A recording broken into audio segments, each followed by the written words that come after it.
2021 is gonna be a big year for Apple. A new iPhone 13 that could be foldable, Apple AR glasses, and of course, redesigned Macs are all slated to launch sometime this year. And if 2020 taught us anything, it's that Apple is really looking to step up their game, and they are not afraid to do sort of a blitz of announcements to release a bunch of new products in a very short amount of time.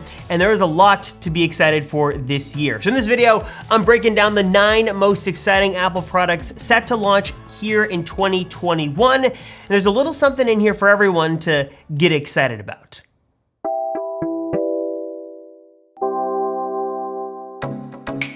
Before we jump into some of the more exciting products, let me start with some of the more boring things. Well, not boring, but just the stuff we've been expecting to see for a while now, and stuff that's a little bit less exciting when you compare it to some of the other stuff on this list.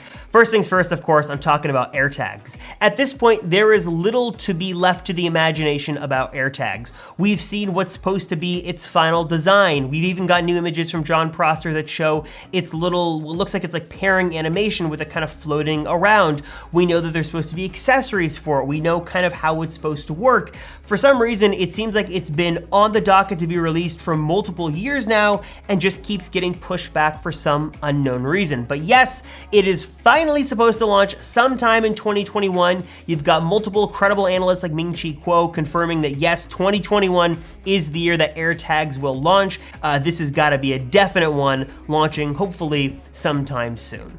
Moving on to number 2, let's talk about AirPods. We just got the release of the new premium AirPods Max. AirPods Pro were just released about a year or so ago at this point. I think it was like October 2019, so it's been a little while, but not too long, which leaves kind of the base AirPods now in need of an upgrade and a refresh. And what we're hearing from different rumor mills and analysts is that the new standard AirPods are gonna take the design language of the AirPods Pro, though sort of. You can see this kind of side-by-side X-ray-like image that the regular AirPods should adopt a similar stem style to the AirPods Pro. It'll probably feature removable tips as well, but it's gonna be a little bit more condensed and shrunken down than what we have with AirPods Pro. So a similar design and a somewhat similar feature set, though remember with the basic AirPods, you're gonna lose things like noise cancellation and transparency modes, though sound quality, battery life, and the pairing and all that stuff should be pretty much the same. You're just gonna lose some of those more higher end Pro features. Moving on to product number 3 is where things start to get a little bit interesting because now I'm talking about Apple AR glasses. These have essentially been in development for years now. Supposedly Johnny Ive had a very strong hand in designing these glasses, and basically what they would do is harness the power of augmented reality to overlay things like Siri information, map directions, weather, maybe even FaceTime calls, a lot of the stuff that you would use on your phone and you'd look at your phone's display for on your glasses. So you'd basically be able to look in the real world and see augmented, personalized information. Now, this is really exciting. We've heard a lot of great things about this, and many who have been in the know about the project, who have kind of been on the inside, say this is supposed to really be Apple's next big thing. And the company obviously has an affinity for augmented reality. Apple has shown that they've really loved this technology for a while now. So it does make sense for Apple to sort of take the next step and really introduce and really revolutionize the AR industry by displaying what this technology could really do at its full potential with some kind of super sleek and really cool consumer product. And I don't want to dampen your expectations, but let me just make it explicitly clear that we're hearing from analysts like Ming-Chi Kuo that Apple's working on this. Bloomberg has reported as well, but we just don't have a very concrete timeline on what exactly we would expect this year. Some rumors say that Apple is going to announce these AR glasses this year in 2021, but not release them till 2022. Ming-Chi Kuo says Apple is gearing up for some kind of AR product launch this year, though that could be maybe a headset like the Oculus Quest and not be the glasses. Those would come later.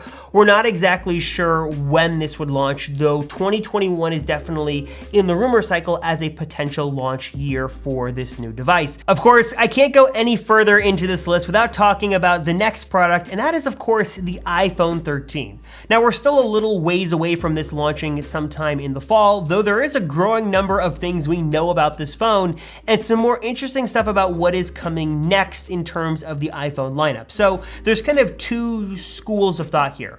On one hand, the iPhone 13 is probably going to be very similar to all the things I talked about in a previous video we will link to up here and down below, which is basically the same design language of the iPhone 12 Pro, better cameras, better processor, better battery, ProMotion display, and of course, maybe even a portless option as well. That's kind of all the stuff we can expect Apple to do with the iPhone 13 in 2021, but there's also another option. We're hearing that Apple is continuing to work on a foldable iPhone version and that there are two prototypes that are kind of in the final stages of development, sort of in the R&D labs of Apple. There's one similar to the Surface Duo from Microsoft that's sort of a dual screen approach on a hinge that opens and closes like a book, and one similar to the Z Flip from Samsung that's more of a vertical screen that opens up into a large display and closes up to something smaller. Now, what we know is that this is on track and on pace to somehow, maybe someday enter production, but we don't know if it's ready for prime time this year in 2021. If I was betting on this, I would say there's no chance this happens this year, probably more like next year at the earliest, though we are hearing increasing news that Apple is doubling down efforts to produce some kind of folding phone. So don't get your hopes up for this year, but if you know anything about Apple, you know that you should never count them out, you should never try to think for them and plan for them, and we've been fooled once or twice by a crazy one more thing. So maybe this could be the one more thing this year, maybe not. Moving a little bit more back to reality, let's talk about something definitely happening in 2021, and that is a new MacBook Pro, and more specifically, new Apple M1X or M2 chips.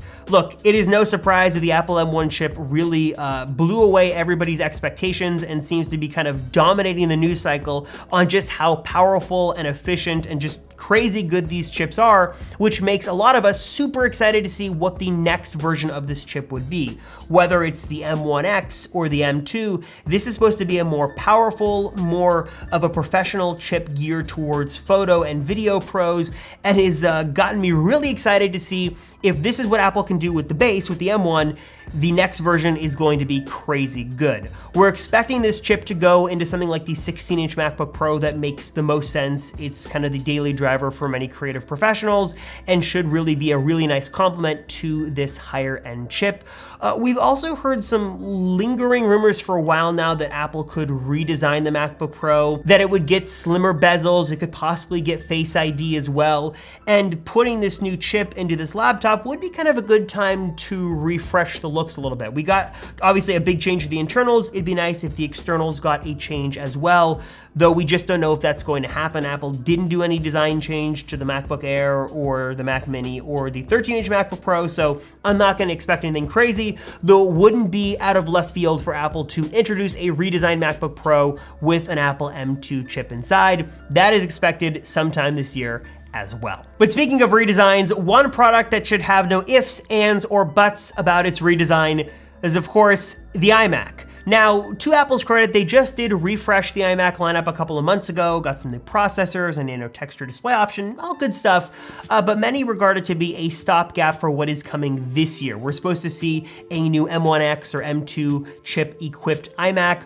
which should also lead to a big redesign as well. We're expecting Apple to embrace its industrial design language, give the iMac much slimmer bezels, a whole new look, maybe even things like Face ID, and this makes us very excited for what the future of the iMac line could be. We heard some different rumors that maybe there could be a 20-inch version and 24-inch version, maybe there's a 24 and a 27. I'm curious, do you guys think Apple's just gonna make one iMac with one new design, one new chip SKU, and that's it? Or do you think we'll see kind of more of a consumer level iMac and more of a prosumer professional iMac? Let me know in the comments down below. But regardless, I'm super excited to see what this brand new iMac could look like. And yeah, it's in desperate need of a redesign. I cannot wait to see what this will look like and just how much power it is going to bring this year. The next one is one of my personal favorites on this list, and that is the Apple Watch Series 7. One of the tried and true Apple products that once you get it, you really like it, but we don't really hear a lot of news about rumors on it throughout the year because usually not much changes. Though the last time we got any sort of big redesign was with the Series 4, so 3 years later with the Series 7, it would make sense that this would be the year that we got some kind of big redesign. Whether that's just slimmer bezels, new display technology, maybe it's a round display after all, we're just not sure. Rumors are very sparse on the Series 7 right now, though we do know it'll of course get better battery life, probably a little bit of a brighter display, more health sensors in there as well. Though there is little we know about it right now, we are expecting this to launch in the fall of 2021 alongside new iPhones, and I for one am very, very excited to see what the next generation of the Apple Watch is going to be. Getting near the end here, one of the final products that we are very excited to see this year is a new iPad Pro. We're not expecting any big design changes to it. It'll probably get a new camera, it'll get a new processor, stuff like that. But the biggest change is actually going to be to the screen technology. We're hearing that Apple is looking to adopt mini LED technology for the iPad Pro, and specifically probably the first model to launch with this new mini LED tech will be the 12.9-inch Big Daddy iPad Pro. Now on the surface, this doesn't really sound all that exciting, but there are some benefits to moving from the existing tech over to mini LED. It's gonna give a lot of the benefits of OLED without some of the drawbacks and costs, so you'd get better color reproduction, you'd get deeper blacks in the dark areas of the image, better contrast, maybe a little bit brighter as well, without having to deal with all the limitations and the costs associated with putting an OLED on the current iPad's frame of 12.9 or 11 inches. Again, 12.9 version launching first, with 11-inch launching maybe at the same time or shortly thereafter. We're not sure when the 11-inch version will launch. The 12.9 is set to launch sometime this year. And finally, a new Mac Pro is slated to launch maybe at the end of this year, if not sometime in 2022. The big deal here is that this Mac Pro is supposed to stay smaller than the current version, but also retain a lot of the same modularity and a lot of the same functionality of the current design. It's also supposed to be the most powerful Mac you can buy, so maybe this will have the M3 processor or the M3X. We're going to assume this is going to have the best of the best Apple silicon that you can get in a Mac and what you can buy, because it is supposed to be the most versatile, most powerful, and most expensive Mac on the market. So this is going to be a really exciting Mac.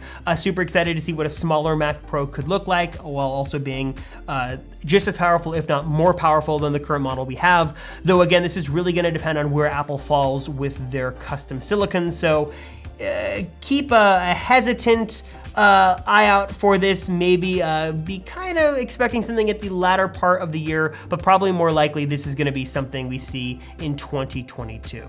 So there you go, 9 products expected to launch this year. And man, it seems like there is so much to talk about and so much to look forward to with this year's Apple lineup. What are you guys most excited for? Are you in the market for a new Mac and all you care about is the new Apple M2 chip? Or are you just a simple person? You like a new iPad, you like a new iPhone, or just an Apple Watch? That's all you need, one product and you're good to go. Let me know the product you are most excited for down below. As always, thank you guys so much for watching the Apple Circle. I'm Robert Rosenfeld. I greatly appreciate it. Thank you so much for watching, and I'll see you in the next one.